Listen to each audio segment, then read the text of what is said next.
la caída de David.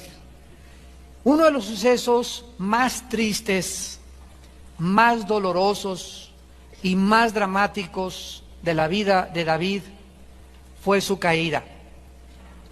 Actualmente estamos viviendo, no cabe duda, una época muy difícil en el liderazgo, donde no solamente políticamente, sino también eclesiásticamente o espiritualmente, las tentaciones han aumentado, porque las personas que suben a la cima o que alcanzan cierto nivel de influencia desde el ámbito espiritual o político o científico o en los deportes o como artistas, cualquier persona que sube está expuesta a mucho más tentaciones que las demás personas que se encuentran a la mitad de la montaña o abajo de la montaña.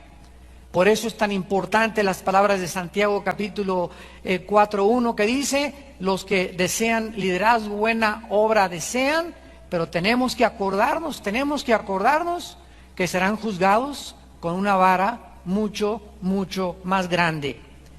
¿Quién puede negar que actualmente las tentaciones están en cada esquina?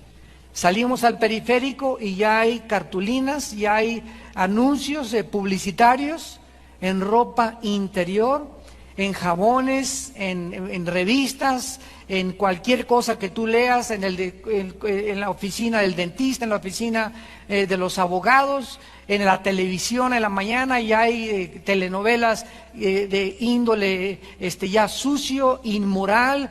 Los programas que nos hacían antes reír ya son vulgares, ya son programas donde ya se maneja solamente el sexo como una cosa chistosa, como una cosa, el divorcio también se maneja ya como una cosa que es normal, y todo este mundo que nos rodea nos quiere hacer parecer que es normal. Y esta es la trampa más grande en la que nosotros podamos caer, en la que, porque es normal en los demás, creamos que es normal en nuestra vida también. Y cuando creemos que porque todo mundo lo hace, y porque ya está en la televisión y en el cine, nosotros también podemos actuar de la misma manera, es cuando caemos en la telaraña. Cuando somos picados por la araña, porque no hemos recordado que Dios nos ha llamado a ser santos en toda nuestra manera de vivir.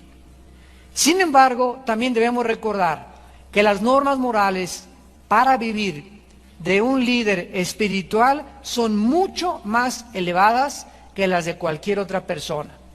La norma espiritual, no solamente estamos hablando de pastores o predicadores, sino de padres de familia.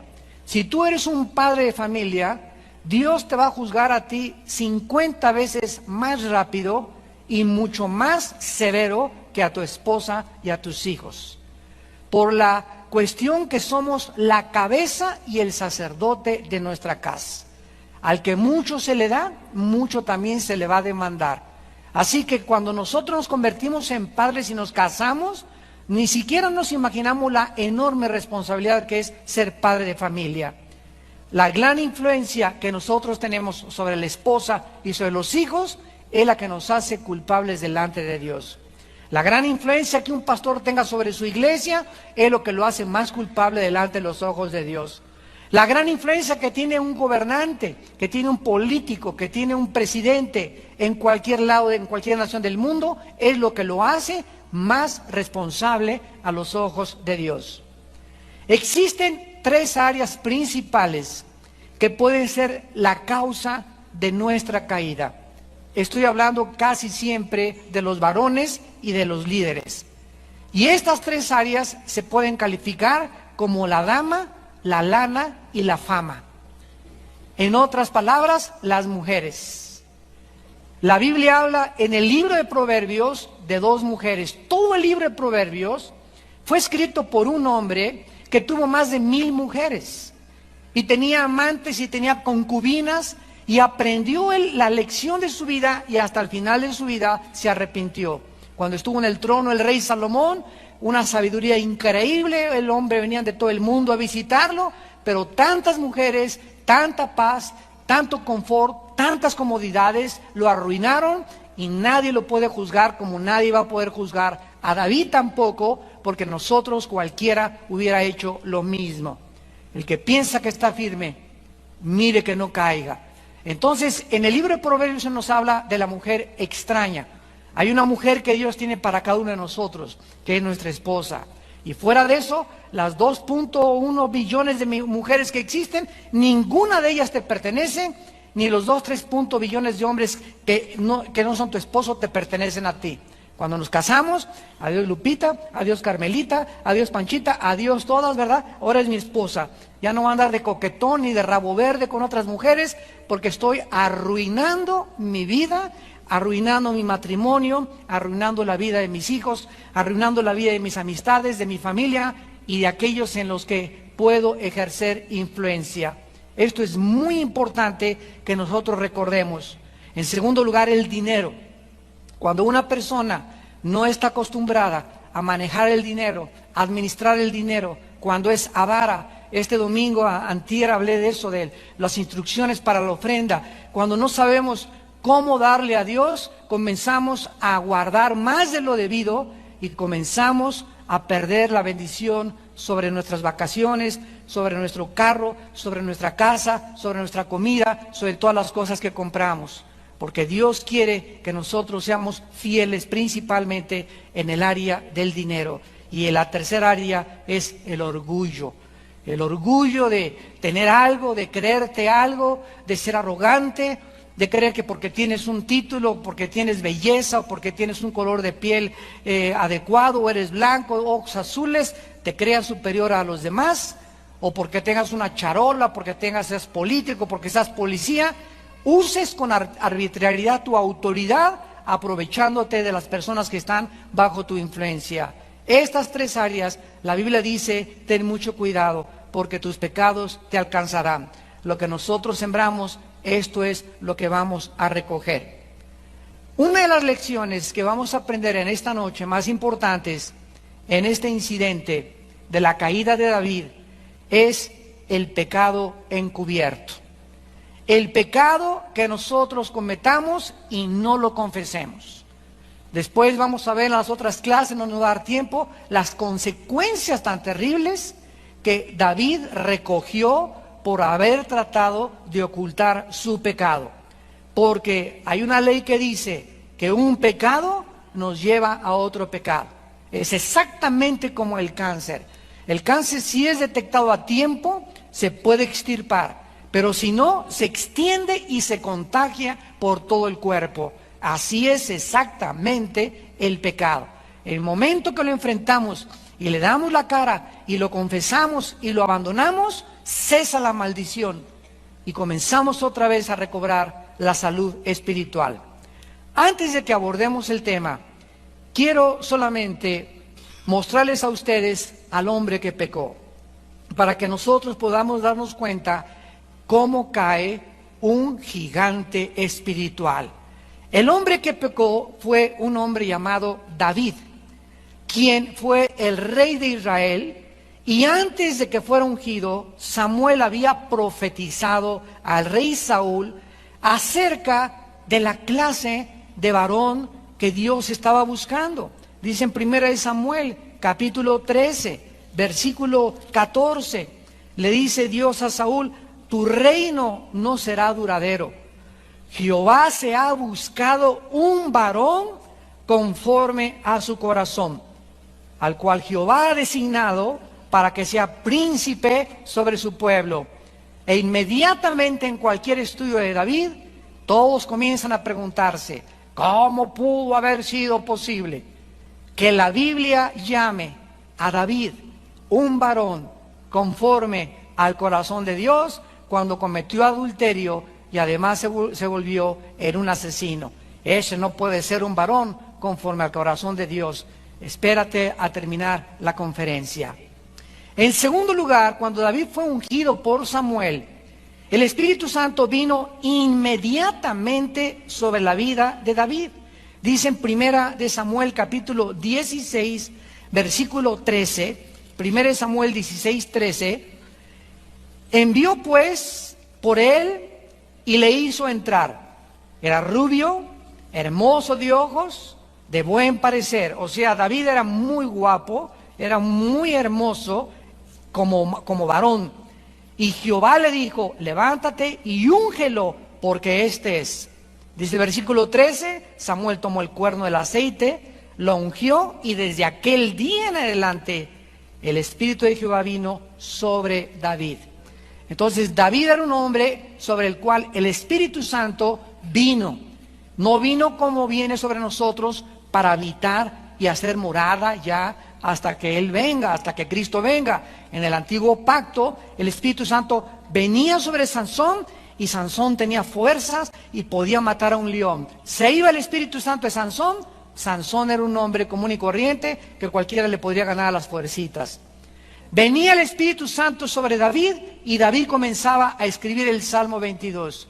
Dios mío, ¿por qué me has desamparado? Sobre mi ropa echaron suertes, me miran como toros de Basán. Y comienza David a escribir, bajo la inspiración del Espíritu Santo, la crucifixión y la muerte de Cristo en la cruz, 1000 años antes de que esto sucediera.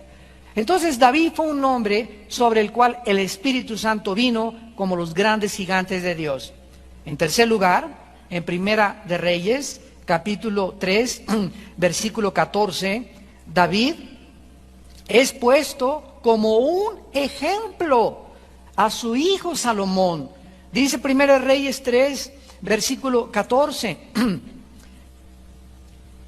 Y si anduvieres en mis caminos, guardando mis estatutos y mis mandamientos, como anduvo David tu padre, yo alargaré tus días. Aquí se le está hablando a Salomón y se le está diciendo, si tú guardas y sigues a Dios como tu padre lo hizo, alargaré tus días. Imagínense en este momento a Salomón levantándose y diciéndole, oye, un momentito, pero ¿cómo que mi padre guardó tus mandamientos y fue un adúltero? Y fue un asesino. ¿De qué me estás hablando? ¿Cómo que si mi padre guardó tus mandamientos? Espérense al final de la conferencia. Después vemos nosotros también que más tarde, en Primera de Reyes capítulo 11, dice el versículo 4, Primera de Reyes 11, Dios se expresa tristemente de esta manera del rey Salomón. Dice Primera de Reyes 11, versículo 4, y cuando Salomón era ya viejo, sus mujeres inclinaron su corazón tras dioses ajenos, y su corazón no era perfecto con Jehová su Dios, como el corazón de su padre David. Increíble que se vuelva a mencionar otra vez que el corazón, a pesar de sus pecados, el corazón de David había sido casi maduro, perfecto. Y dice el versículo 11 y 12 del mismo capítulo, y dijo Jehová a Salomón, por cuanto ha habido esto en ti, y no has guardado mi pacto y mis estatutos que yo te mandé, romperé de ti el reino y lo entregaré a tu siervo. Sin embargo, no lo haré en tus días, por amor a David tu padre. Lo romperé de la mano de tu hijo, pero no romperé todo el reino, sino que daré una tribu a tu hijo, por amor a David mi siervo, y por amor a Jerusalén, la cual yo he elegido. Notemos otra vez que por causa del amor que Dios le tenía a David, él no rompió su reino mientras Salomón vivió. Fue a la muerte de Salomón cuando se dividió el reino entre sus dos hijos, Jeroboam y Roboam, y siguió el reino del norte y el reino del sur, e Israel nunca volvió otra vez a ser unificada, ni lo será unificada hasta la segunda venida de Jesucristo a este mundo. Entonces, es sorprendente que la Biblia nos mencione de qué manera Dios perdona. Es increíble que Dios diga, ¿sabes una cosa? No me importa lo que hiciste antier. No me importa lo que hiciste la semana pasada. Me importas hoy, en que te estoy hablando, si estás arrepentido. Y si tú estás arrepentido, que significa cambiar tu manera de pensar y ya no estás pensando como tú pensabas antes, nunca, escúchame, nunca, dice Dios, me volveré a acordar de tus pecados. Pero esto es algo que nosotros no hemos acabado de entender, el perdón de Dios. Porque nosotros los cristianos, cuando alguien peca, no, ese hace un año era borracho, parrandero y jugador, y le ponemos una tacha. Cuando un cristiano cae en el ejército de Dios, se le marca, y para la iglesia esa persona ya no sirve nunca en la vida. ¿Por qué? Porque cayó en pecados de 2 o hace 3 años. Sin embargo, esto no es lo que nos muestra el carácter de Dios. Y tenemos que entender que al subir al nivel donde está Dios y comprender sus caminos que no son nuestros caminos y sus pensamientos que no son nuestros pensamientos, comenzamos nosotros a ser mucho más compasivos con la gente. Y tenemos más facilidad nosotros también de perdonar y no guardar rencor. Porque Dios no lo hace con tus pecados, ni lo hizo tampoco con mis pecados. David también es considerado en el libro de los Hechos, en el Nuevo Testamento, cuando el apóstol Pedro comienza a predicar, se le considera a David también un profeta de Dios. Dice Hechos 2, versículo 29, cuando Pedro se levantó en Pentecostés: varones hermanos, se os puede decir libremente del patriarca David, que murió y fue sepultado, y su sepulcro está con nosotros hasta el día de hoy. Pero siendo profeta, a ver, espérame tantito, ¿qué acaso en el Antiguo Testamento no había rey, profeta, y aparte había otras personas que eran los sacerdotes? ¿O podía alguien en el Antiguo Testamento tener los 3 oficios? Sacerdote, rey y profeta. Nadie. La única persona en el Antiguo Testamento que ocupó los 3 oficios y que fue rey, que fue profeta y que fue sacerdote, fue el rey David. Y David es uno de los tipos más grandes en el Antiguo Testamento de lo que el cristiano es en el Nuevo Testamento. Ahora el cristiano es profeta, es sacerdote y es rey también. Todos nosotros somos profetas, en el sentido que tenemos los oráculos de Dios, la palabra de Dios, y cuando alguien habla la palabra de Dios, es lo que se llama profetizar, anunciar lo que está escrito. Profetizar no es anunciar el futuro, eso es la evidencia, pero profetizar es anunciar la palabra de Dios. Si tú llegas y me das un versículo bíblico, Armando, anoche me dio Dios Jeremías 29:11 para ti. Y yo esa mañana he estado muy angustiado y he tenido muchos problemas, y vengo a Jeremías 29:11 y me dice Dios: mis pensamientos para ti son de prosperidad y de paz. En ese momento esa palabra fue profética a mi vida, porque en ese momento la necesitaba. ¿Me van entendiendo?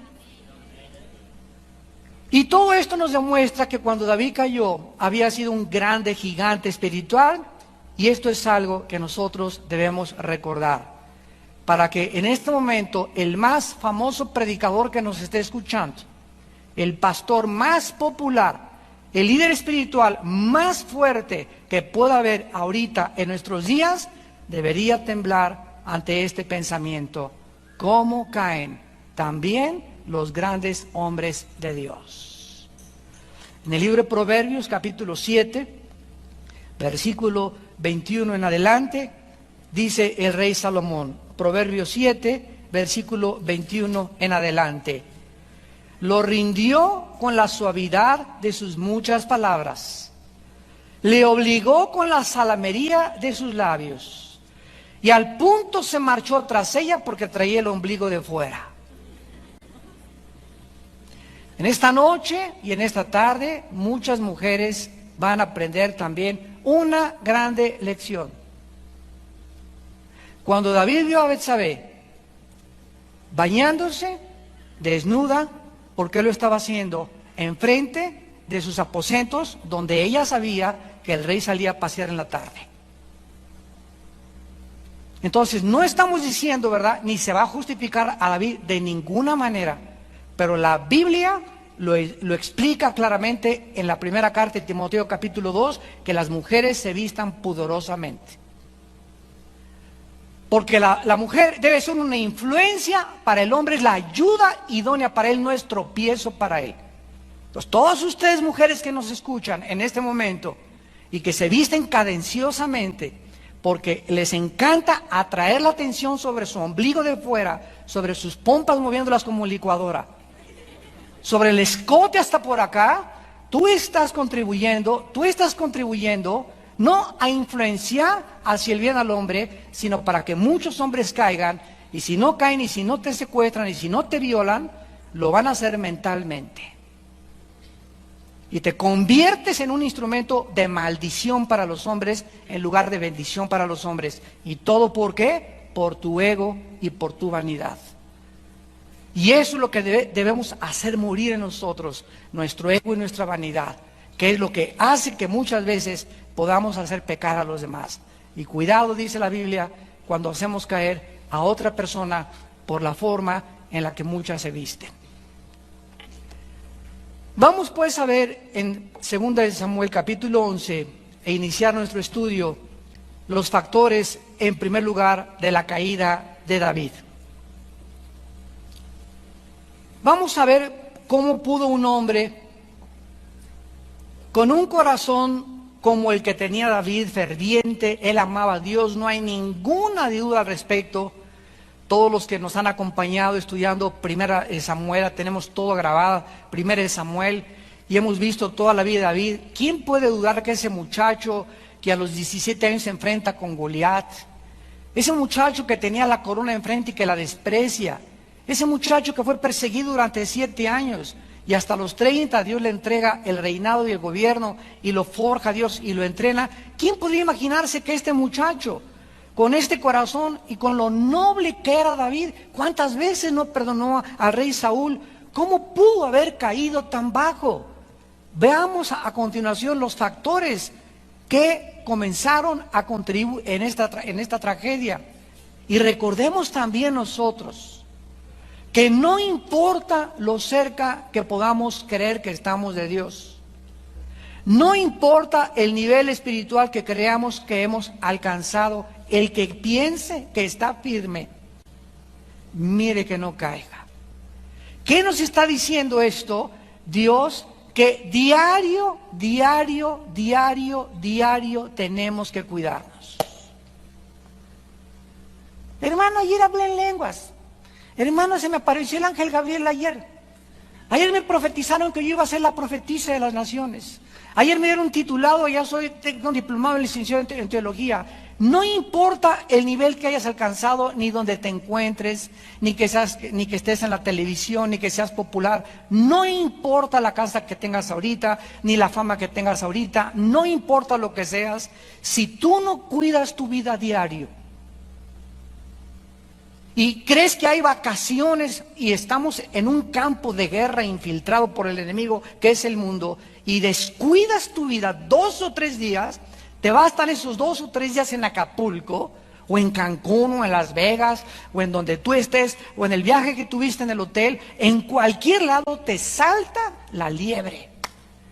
En cualquier lado te salta la salamería de los ojos, de los labios, de las tentaciones, de la pornografía, en la televisión, de un negocio, etcétera, etcétera, porque nosotros creemos que ya estamos lo suficientemente fuertes y que ya somos líderes espirituales, o que ya tengo 10 años en Cristo para poder aguantar la presión del mundo. Ese es el problema cuando nosotros nos comenzamos a confiar. Yo tengo horror de mi corazón. Se los digo con todo mi corazón. Yo he descubierto cuánta maldad hay dentro de mí. ¿La has descubierto tú? He podido descubrir que 2 o 3 días que no leo la Biblia, mi carácter cambia inmediatamente. Me asaltan pensamientos que comienzo a guardar y alimentar. Comienzo a decir cosas, comienzo a cambiar en el trato de mi casa. En todas las áreas comienzo a darme cuenta del monstruo que vive dentro de mí. Y que inmediatamente cuando comienzo a reaccionar 2 o 3 días, ¿qué es lo que me está pasando? Se ven a la campana, la falta de paz. Es el árbitro que está sonando dentro de mí y me está diciendo, regresa a mí, dice el Señor. Y corro otra vez a la palabra de Dios y otra vez me levanto temprano, y otra vez no importa que esté de vacaciones, y no importa que esté de gira, y no importa que esté en el avión, trato de guardar lo que ven mis ojos, lo que piensa mi mente, lo que salen de mis palabras. Oh Dios, cuídame de no hablar mal de nadie, de no juzgar a nadie. Quiero bendecir a todo mundo, Señor. Quiero servirte, quiero serle fiel a mi esposa, ¿no? En el corazón, en la mente, en todas las cosas, diario. No podemos darnos el lujo de creer que 2 o 3 días podemos salirnos con la nuestra. La carne es débil. Y déjenme decirles otra cosa. Muchos de ustedes no han pecado porque no han tenido la oportunidad de pecar. ¿Qué les estoy diciendo? Que muchos de ustedes que se creen muy San Crisóstomo y San Patricio, y que se jactan, pues yo nunca he adulterado, y yo no sé cómo ese cayó, y no sé cómo la Petra de Santa Julia, ahí la loca prostituta, drogadicta, etcétera, etcétera. Muchos de ustedes no han hecho lo que no han hecho porque no han tenido la oportunidad de hacerlo. Pero ¿cuántos de ustedes se podrían encontrar en una isla desierta, con música de Ray Conniff, y que te salga una muchacha, la, y no tengas ni tu esposa, ni tengas a nadie, te avientas el clavado?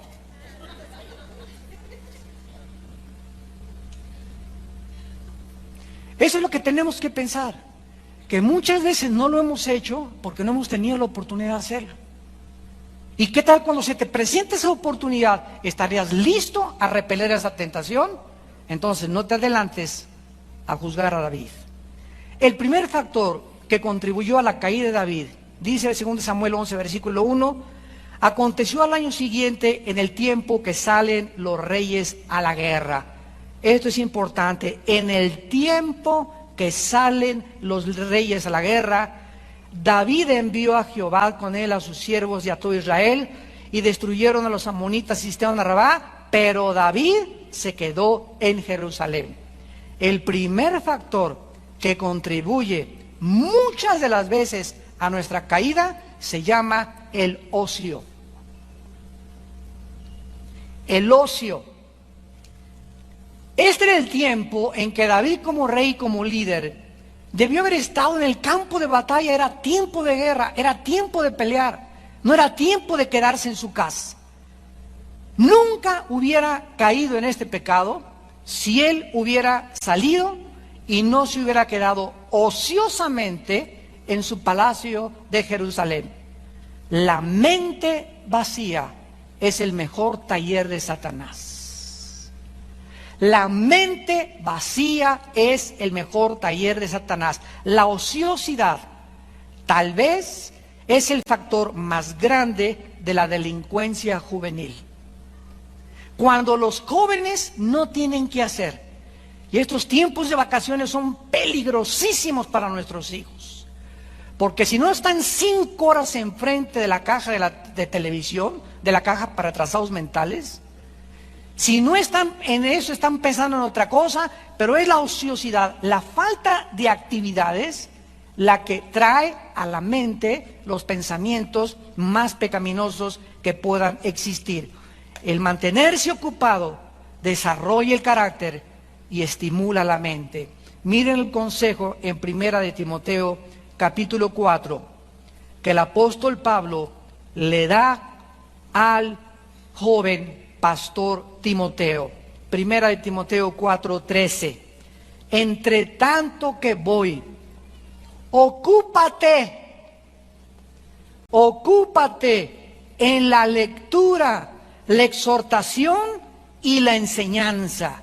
Una pregunta a todos ustedes que nos escuchan: ¿cuántos de ustedes leen un libro al mes? Nadie levante la mano. Es lo mínimo que puedes hacer, un libro al mes.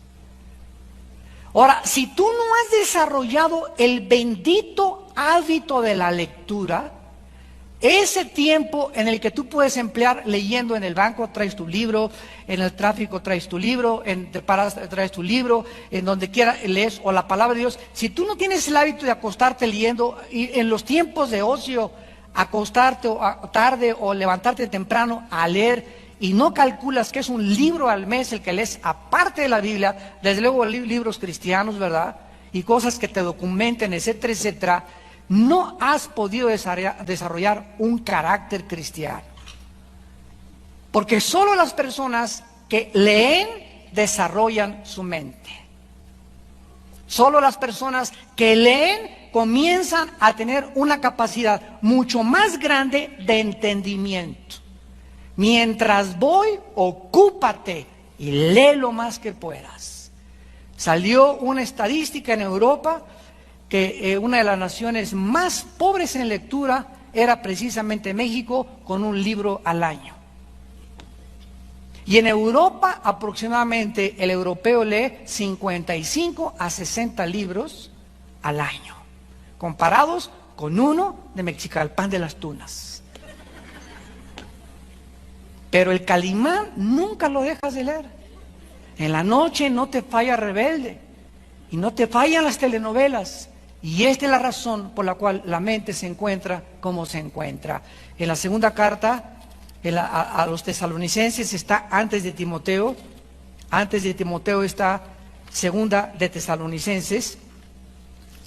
Dice la Biblia en el capítulo 3, segunda de Tesalonicenses 3, versículo del 10 al 13, porque también cuando estábamos con vosotros, os ordenábamos esto: si alguno no quiere trabajar, tampoco coma. Porque oímos que algunos de entre vosotros andan desordenadamente, no trabajando en nada, sino entremetiéndose en lo ajeno. A los tales mandamos y exhortamos por nuestro Señor Jesucristo, que trabajando sosegadamente coman su propio pan.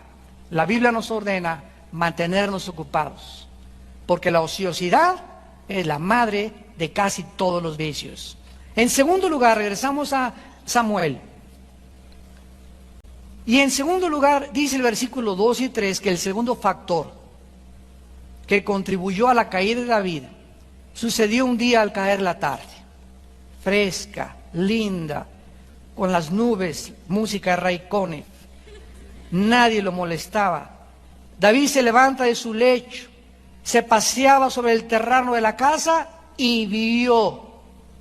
Así, ¡boing!, se le salían los ojos a una mujer que se estaba bañando, la cual era muy hermosa.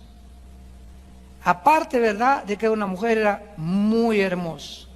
Y envió a David, pero de bolón ping-pong, a preguntar por aquella mujer.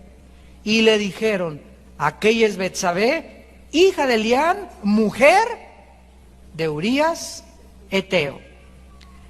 El segundo factor que contribuyó a David para caer fue que él era una persona que comenzó a acostumbrarse a no darle cuentas a nadie. Comenzó a acostumbrarse a no darle cuentas a nadie. Cuando vio a Betsabé bañándose, simplemente se le antojó. No había nadie que le pudiera exhortar, nadie que le pudiera reprender, porque él era el rey. ¿Quién podría decirle al rey: oye, ¿qué estás haciendo? Cuando mandó por ella, alguien le pudo haber dicho: oye, rey, pero tú eres rey, tú eres un hombre de Dios, ¿cómo puedes mandar por esa mujer? Nadie, ni chistaron absolutamente. Entendamos esto otra vez, ¿verdad? Mientras más altos subamos, más grandes serán las tentaciones. Cuando nosotros no tenemos gente a nuestro alrededor, lo suficientemente amigos que verdaderamente nos amen para poder reprendernos y exhortarnos y corregirnos, la gente que tienes a tu alrededor no es cierto que te ama, porque más vale reprensión manifiesta que amor en oculto. A mis pastores les digo continuamente: por favor, si ustedes ven algo en mi vida, díganmelo. ¿Por qué? Porque quiero ser consistente. A mi esposa cada mes le digo: este mes en qué he fallado, ¿hay algo que he mostrado inconsistencia? ¿Cómo está mi trato con mis hijos? ¿Cómo está mi trato contigo? ¿Cómo me sientes? ¿Cómo me palpas? ¿Me ves más sensible? Etcétera, etcétera. ¿Por qué? Porque hay un concepto que tenemos de nosotros mismos, otro que la gente tiene de nosotros y otro concepto que es el verdadero, que es el que tiene Dios de nosotros. Entonces, desgraciadamente somos todos imperfectos, pero si no tenemos un ego donde aceptamos que se nos digan nuestras verdades, vamos a crecer. Dios va a trabajar con nuestras vidas de una forma tremenda. ¿Por qué? Porque estamos acostumbrados a la exhortación. La gente hipersensible, la gente más orgullosa de este mundo es la que no puedes regañar. No puedes exhortar porque no te hablan en un mes. Les tocas el dedo en la llaga y te dejan de hablar. Se sienten, en lugar de voy a pensarlo, voy a cambiar mi manera de pensar. Gracias por mandarme al hermano, gracias por la hermana, gracias por el consejo de mi mamá. Señor, yo no quiero seguir así, esto me contribuye a mi crecimiento. Señor, te pido que me cambies, me arrepiento en el nombre de Jesús. Y subes y subes y subes y subes. ¿Por qué? Porque te conviertes en material dúctil como plastilina a las manos de Dios. Recibamos, dice en Santiago, la palabra con mansedumbre. Seamos mansos para ser reprendidos por los demás. Pero la gente que no tiene este tipo de cuidado cae. Cualquier líder que me esté escuchando por la televisión, que no le da cuentas a nadie de su vida, caerá tarde o temprano en el peor de los pecados. Cuán importante es que todos nosotros como líderes tengamos hombres maduros que nos amen para poder corregirnos, porque ¿quién es suficiente? ¿Quién es perfecto? ¿Quién puede decir ya no necesito que me diga nada? ¿Quién puede decir he llegado a un momento donde no necesito consejo? En ese momento te conviertes en Dios. En el Salmo 19, el rey David escribió después de su caída estas palabras. Salmo 19, versículos del 12 al 13. Y dice David, con una pregunta: ¿quién podrá entender sus propios errores? ¿Quién contesta esa pregunta aquí en esta tarde? ¿Quién podrá entender sus propios errores? ¿Cuál es la respuesta? Nadie. Esa es la respuesta. ¿Quién podrá entender sus propios errores? Nadie. Entonces, partiendo de esta premisa, dice David, líbrame de los que me son ocultos. Porque podemos tener muchos errores, ¿verdad? Que se ven, pero los que están en el corazón de entre nosotros, que realmente lo único que nos puede conocer nuestra esposa o a la gente íntima o nuestros hijos, esos son los que la gente no ve. La iglesia todos llegan con cara de Santa Rita de Casia, con cara de San Patricio, con todos una buena de mustios. Pero realmente, ¿verdad? ¿Quién puede conocer sus errores? Nadie. Y le pide Dios a David, líbrame de los que no conozco, Señor. En la noche, Padre Santo, oh Dios, hay tantas cosas en mi carácter. Mira, el otro día le decíamos a una hermana, oye hermana, en todos los lugares donde vas, ¿tienes una jeta? ¿Tienes una cara de tamal de Oaxaca que no puedes con ella? ¿Yo? Sí, tú. Siempre estás mal encarada. Y un día la retratamos para demostrárselo. Y vio su retrato y se espantó. Y la hermana no se había dado cuenta de eso. Entonces, ¿cuántos de nosotros estamos igual? Yo durante muchos años padecí de ese carácter. Y me decía mi esposo, oye, cuando tú regañas muchas veces, regañas muy agresivo a las gentes en particulares. O cuando vas a hacer una orden a tus hijos, como que te pasas. Yo le decía, pero si yo tengo voz de San Agustín. Y me convencí, ¿verdad? Que verdaderamente, necesitaba una televisión que me mostrara que la actitud que yo creía que tenía para muchas veces no era la que Dios quería para mi vida. Entonces, no podemos nosotros creer que podemos guardar nuestros errores y pedirle a Dios que nos libre. Y dice el versículo 13, preserva también a tu siervo de las soberbias, que no se enseñoreen de mí, entonces seré íntegro y estaré limpio de grande rebelión. La más grande maldición que podamos tener dentro de nosotros es un corazón orgulloso. Y saben ustedes que por no conocer la Biblia, la gente cree que una persona orgullosa es esta. Gente que la ve, esa es una gente altanera, una gente vanidosa. Pero el orgullo en la Biblia es creer que no necesitas a Dios. Creer que puedes independizarte de Dios, creer que puedes ser papá, que puedes ser esposa, que puedes ser hijo, que puedes tener una empresa sin tomar en cuenta a Dios. Pasa 2 días sin leer la Biblia y estás manifestando una arrogancia tremenda, porque le estás diciendo a Dios sin palabras, con tus actitudes, no te necesito. No necesito esto para que sea hoy mi luz, ni mi brújula, ni mi guía. Yo tengo mis propios consejos y además ya le estoy escribiendo a Walter Mercado.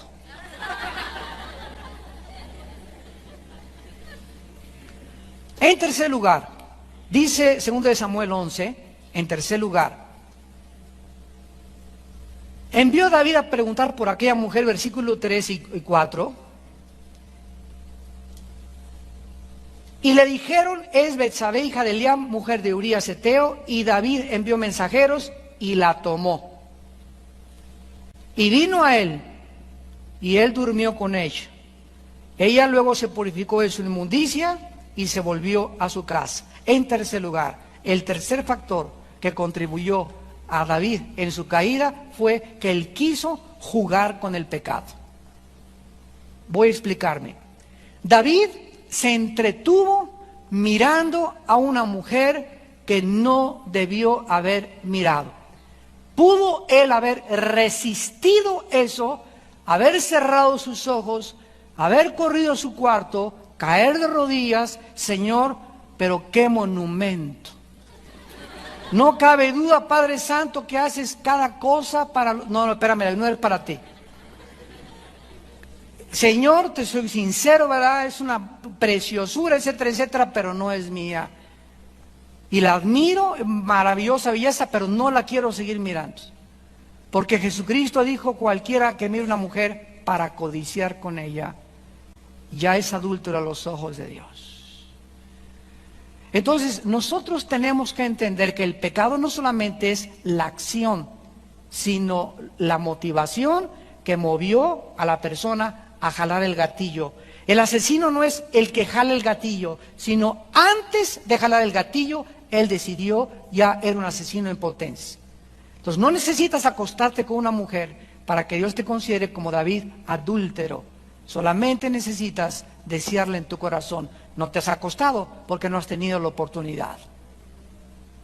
¿Cuántos de nosotros también somos asesinos? Por eso les dije, no juzguemos a David. Porque si alguien quiere juzgar a David, todos nosotros hemos sido adúlteros y todos nosotros hemos sido asesinos. Porque de alguna forma hemos deseado alguna vez a una mujer y en alguna vez hemos deseado quitarle la vida a una persona o hemos odiado a alguien. Y odiar a alguien, aunque no lo mates, eres delante de Dios asesino. Mateo capítulo 5, versículo 27 al 28. Entonces, el que esté libre de pecado en esta tarde, y el que diga, ¿cómo David pudo haber hecho eso? Es exactamente lo que Pablo pensaba de su vida. Pablo, ¿lo perdonó Dios?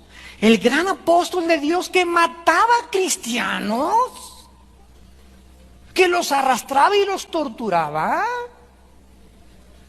Ese hombre que en su caballo respirando amenazas entraba a las sinagogas y los jalaba de los pelos y ante cuyos pies cayeron las ropas del primer mártir de la iglesia de Esteban y disfrutó la muerte a pedradas del primer mártir de la iglesia de Esteban. Ese hombre es el león de Dios y el gran misionero. Esa es la gracia y la misericordia de Dios.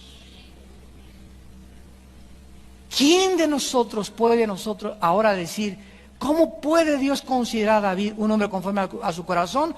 Dios consideró a David un hombre conforme a su corazón porque fue la única vez en su vida que David cometió adulterio. Él tuvo otras mujeres, pero tenía prohibido meterse con mujeres casadas.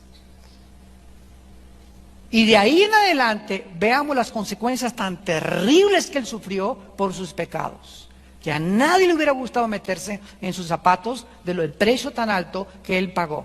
Y a pesar de que le cayó el techo encima y la cosecha tan amarga que vamos a ver pronto, tal vez la semana que entra, de lo que él recogió, tal vez eso nos muestre aún más que no se amargó y dijo: recibo el castigo, cachetéame, Señor, he pecado contra ti, purifícame, lávame con tu sangre, con tu hisopo. Pero se levantó, se subió al caballo y continuó cabalgando. Y su adulterio y su asesinato, Dios nunca volvió a acordarse de él. Y en las páginas de su libro, el capítulo de su adulterio está borrado. El capítulo donde Dios lo perdona es lo que cuenta para el día futuro. Cuán grande es el Señor. Dicen los salmos: Señor, si tú miraras al pecado, ¿quién podría mantenerse en pie? Mas en ti hay perdón para que seas reverenciado. ¿Quién se puede atrever entonces a levantar un dedo y a decir cuando 3 dedos me están apuntando a mí? Yo apunto 1 y 3 me apuntan a mí. Tienes que recordar siempre cuando señales a alguien, porque no eres mejor de nadie, ni yo tampoco. Si somos algo y no hemos caído muchas veces todavía, es por la gracia y misericordia de Dios. Pero no te creas que eres mejor que los demás, porque dice en Gálatas 6 que cuando alguien caiga, con un espíritu de mansedumbre y humildad, nos acerquemos a él y lo exhortamos, acordándonos que nosotros también podemos caer en el mismo pecado. Ahora que cayó un gran líder en Estados Unidos hace poco, que descubrieron que era homosexual. Estábamos en una reunión de pastores ahí en Dallas y fueron una semana después de la caída que tuve la oportunidad de dirigir la palabra en la Alianza de Pastores de Dallas, y les dije: en esta tarde, ¿quién puede señalar y decir: hermano asqueroso, puchila, se cayó, ya no más, es lo peor que hay, es el lastre que hay? ¿Quién puede atrever a juzgar a ese hermano? Ese hermano ahora se está levantando, la esposa se quedó con él y está marcado, su ministerio lo acabó, claro, su iglesia también ya no está en su iglesia, se fue a otro estado a vivir, pero cuando estemos en el cielo, lo más posible que lo veamos allá arriba. ¿Y quién se va a atrever a decirle: tú pecaste más que yo? ¿Quién? ¿Quién? ¿Tú eres mejor que esa persona? Ok, cayó, se levantó y perdonó. Y arruinó, y son terribles lo que va a pasar en su vida. Acabó con su ministerio, después de 30 años de ministerio precioso. Pero hay perdón en la sangre de Jesucristo. Aunque hay perdón, las consecuencias las tenemos que recoger. Pero no podemos apuntarle el dedo a nadie. Agarran a una mujer de las greñas los fariseos: venga para acá la tigresa de Santa Julia, ándele. La agarramos en adulterio y la ley dice que la matemos a pedradas. A ver qué va a hacer que dicen que es el Mesías. Si nos dice que la perdonemos, está él mismo contradiciéndose, porque la ley dice que la matemos a pedradas. Y si no la matemos a pedradas, es entonces porque está también violando la ley. Lo querían encerrar, como siempre, en un rincón a Jesucristo. Y Jesucristo no les contestó nada, solamente les dijo: el que esté libre de pecado, arroje la primera piedra. Y en ese momento sus conciencias comenzaron a redargüirlos, ¿verdad? Que aunque no se habían acostado con nadie y no eran adúlteros como esa persona, en su corazón habían adulterado, estaban llenos de moho, estaban llenos de suciedad, estaban llenos de inmundicia. Así que ninguno se atrevió a levantar una piedra para matar a esa persona. Porque cuando tú te atreves a juzgar a una persona, 3 dedos te apuntan a ti. Mientras estemos en este mundo, tenemos que perdonarnos y soportarnos los unos a los otros, como Cristo lo hizo, para no juzgarnos, para que no seamos nosotros también juzgados. Primero, David vio a Betsabé. ¿Podría alguien pensar que en esa tarde en que David se paseaba por el terrado de su recámara, bajo las estrellas del cielo y la frescura del aire, tenía en su corazón la intención de cometer adulterio? Para nada. Él no tenía la intención, cuando subió al techo, cometer adulterio. Salió a pasearse, a respirar, y de repente ve eso enfrente de él. Él no tenía la intención de caer en el adulterio. Tú vas a Acapulco con la intención de cometer adulterio, para nada. Tú sales de tu casa y está la vecina ahí enfrente con el ombligo fuera, tienes la intención de cometer adulterio, para nada. La Biblia nos muestra claramente que esto sucede en momentos en que nosotros comenzamos a ver de más. La vio bañándose, comenzó después a disfrutar su belleza física, empezó a acariciar en su mente el pecado, y era muy difícil ver este tipo de mujer una sola vez. ¿No es cierto? San Crisóstomo.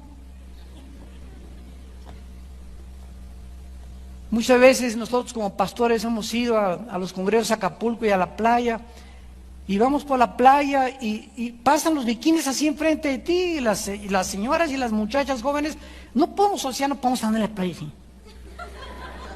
¿verdad? Sería ridículo. Pero, ¿qué es lo que tú tienes que entrenarte? Ok, ¿viste una persona? ¿Ya la viste? Pues sí, está muy bonita. Y me sigo caminando. Y pasó otra, pues sí, pero si le haces esto, y se te salen los ojos, y la sigues mirando, o te acuestas y comienza una mujer que está acostada ahí, o boca abajo, etcétera, etcétera, y ya llevas 30 segundos mirándola. En ese momento ya la mente es una cámara fotográfica. Y tú retratas, mientras más veas algo, más clara la imagen se te queda en tu mente. Ese es el problema de la pornografía. Cuando tú estás viendo la pornografía, estás como filmando como un video tu cámara, esas imágenes que son muy difíciles que se te salgan. Y para pasar el tiempo, y esas imágenes te van a atormentar.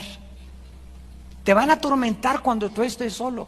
O vas a querer hacer las mismas cosas cuando tú estás con tu esposo, pensando en la del video y no pensando en tu esposo.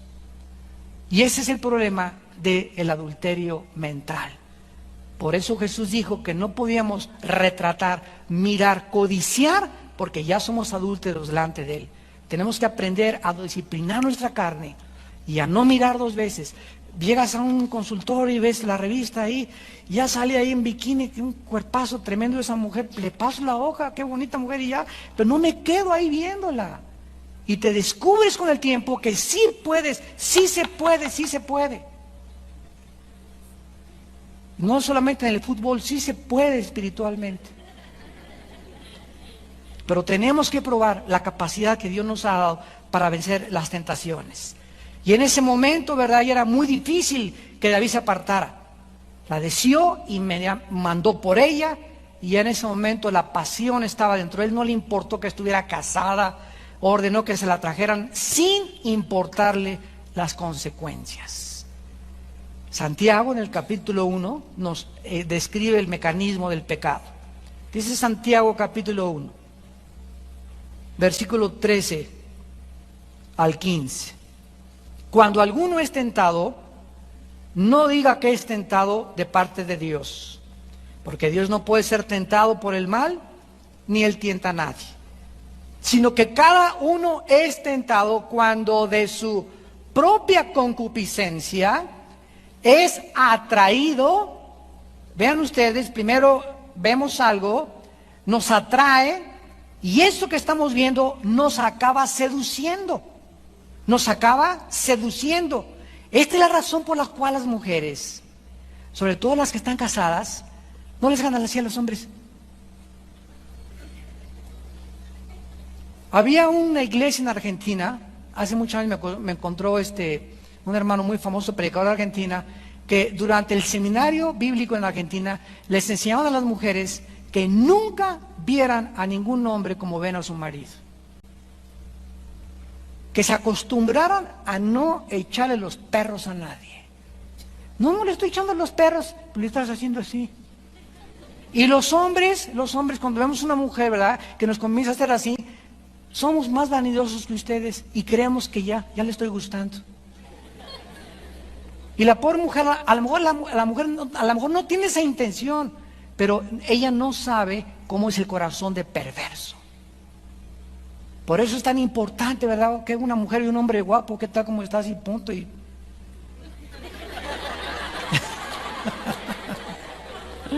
más les vale.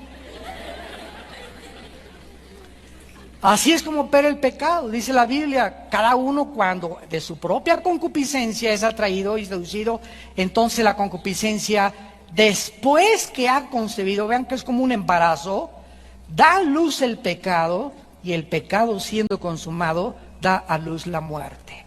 O sea, no es hasta que nace el bebé cuando realmente el bebé existe, sino en el momento de la concepción. Así Dios dice, no es el momento cuando cometes el adulterio que eres adúltero, es el momento en el que concebiste ya querer ser adúltero. Nadie cae en el adulterio de la noche a la mañana. Escúchenme muy bien, nadie.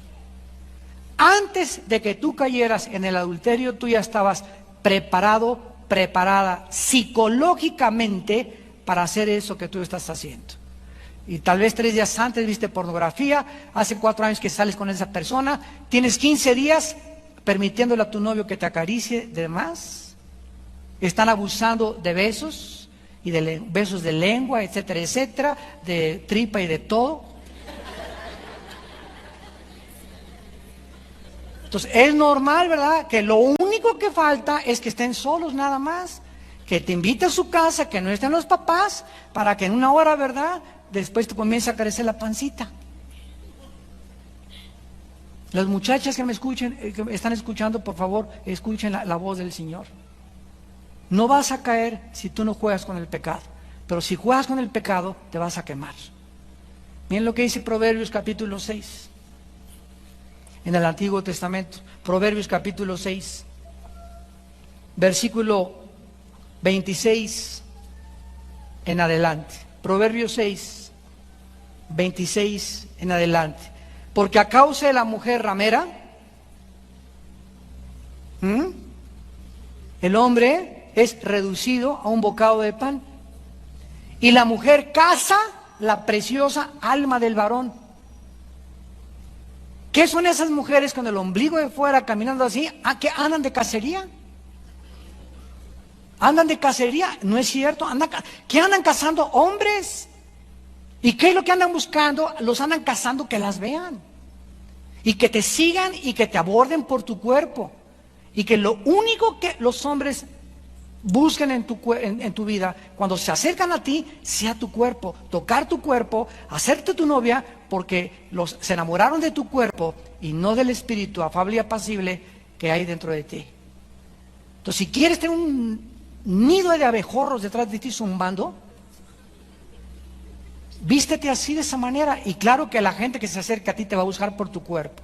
Qué triste es que estés buscando que por tu cuerpo se acerquen a ti y no por los valores espirituales que Dios te ha dado.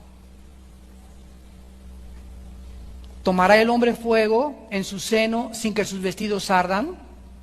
¿Andará el hombre sobre brasas sin que sus pies se quemen? ¿Qué contestas a estas preguntas?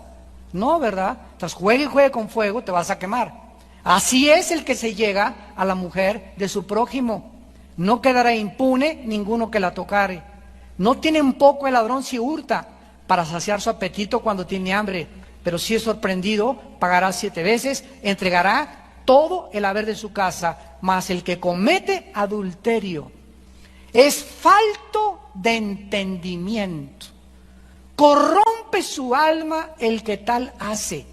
Heridas y vergüenza hallará, y su afrenta nunca será borrada, porque los celos son el furor del hombre, y no perdonará en el día de la venganza. No aceptará ningún rescate, ni querrá perdonar, aunque multiplique los dones. El que comete adulterio no entiende las consecuencias que va a venir a su vida. El que comete adulterio, la palabra corromper en el hebreo es comenzar a desintegrarte moralmente. Vas a comenzar como algo como un cáncer dentro de tu vida, sin que te des cuenta que va a comenzar a destruirte, y vas a tener eso que tú querías. Y vas a tener a tu Betsabé, y te vas a acostar con ella, y mi esposa ya está gorda, o ya no vale la pena, etc. Y adiós hijos, y adiós trabajo, y adiós todo, y me voy a Cancún con ella. Pero tú no sabes que no te va a durar más que un corto tiempo. Dice en Job, el gozo del impío es muy corto. Y tu pecado, dice Números 32, te alcanzará. Y cuando el pecado te alcance, te darás cuenta que por 45 minutos de gozo, de placer, de pasión, y de que no mediste las consecuencias, has arrastrado sobre tu vida años y años que te esperan de infortunio, de terribles consecuencias y de amargos dolores. El que comete adulterio es falto de entendimiento. Dice en Hebreos capítulo 13, honroso sea el matrimonio sin mancilla, mas a los adúlteros y a los fornicarios Dios los juzgará. En el libro de Colosenses, en el Nuevo Testamento capítulo 3, el apóstol Pablo escribe estas palabras de advertencia. Colosenses 3, versículo 5, hagan morir lo terrenal en ustedes, fornicación, impureza, pasiones desordenadas, malos deseos y avaricia, que es idolatría, cosas por las cuales la ira de Dios viene. ¿Le crees a Dios? ¿Hay alguien que quiera hacer enojar a Dios? La Biblia dice, el que quiera hacer enojar a Dios, de veras, si lo quieres al creador del universo, hacerlo enojar, comete inmoralidad. Y la razón por la cual es tan profundo el odio de Dios y la ira de Dios y la forma tan dramática en que castiga a Dios o disciplina a Dios a las personas que han caído en la inmoralidad es por el inmenso amor eterno que Dios tiene a nosotros. Porque sabe que la inmoralidad es el veneno más grande y el que más rápido destruye nuestro carácter. Es lo que te impide y abortará la misión que Dios tiene para tu vida. El que comete adulterio es falto de entendimiento. Y para terminar, el cuarto factor de David fue que olvidó a su enemigo interior. David se olvidó del peor enemigo que tenemos, que está dentro de nosotros. Nuestra antigua naturaleza es muy traicionera, por lo que no podemos darnos el lujo de confiar en nuestra carne nunca. Y si no, tómate 3 tequilas. O acábate media botella de Smirnoff o de whisky. Y cuando comienzas a ponerte pachecón, lo primero que descubres es que comienzas a vagar con tus ojos. Y comienzas a descubrir que abres la jaula al monstruo que traemos dentro. Y harás cosas de las cuales después te vas a arrepentir. Ahí te das cuenta verdaderamente cuán grande es el monstruo que traemos dentro. O cuando te drogas inmediatamente comienzas a perder tu sentido, el pecado ofusca la razón, ciega el entendimiento, te niebla totalmente el discernimiento, nos roba la capacidad de poder distinguir entre el bien y entre el mal y comenzamos a hundirnos en un mar profundo como si alguien nos hubiera atado una piedra a nuestros pies y queremos nadar y no podemos nadar, sentimos que el agua nos comienza a ahogar. Este es el problema cuando nosotros no hacemos caso de las razones de Dios. En Filipenses 3:3 el apóstol Pablo dijo, nosotros no somos de los que confiamos en la carne. I'm just me, and you're just you. But somehow, that's everything we need.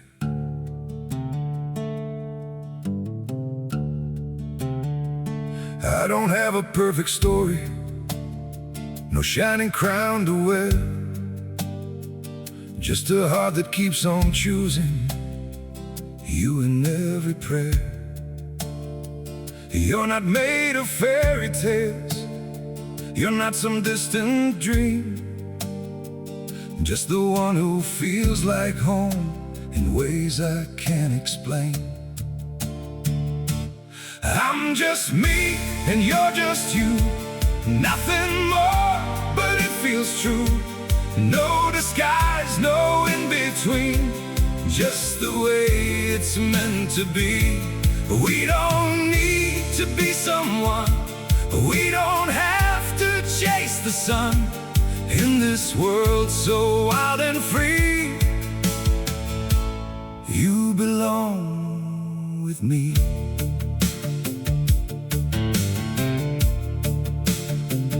We're not written like a story people talk about for years. But in every quiet moment, you're the one I feel so near.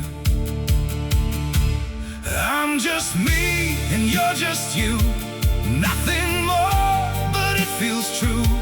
No disguise, no in between, just the way it's meant to be. We don't need to be someone, we don't have to chase the sun. In this world so wild and free, you belong with me. Maybe we're not perfect, maybe we don't shine, but if you stay beside me, then everything is right. I'm just me and you're just you, still somehow we make it through. Every road and every sea leads you back to me. We don't need the stars above, we already have enough. Simple hearts, one destiny, you're the one for me.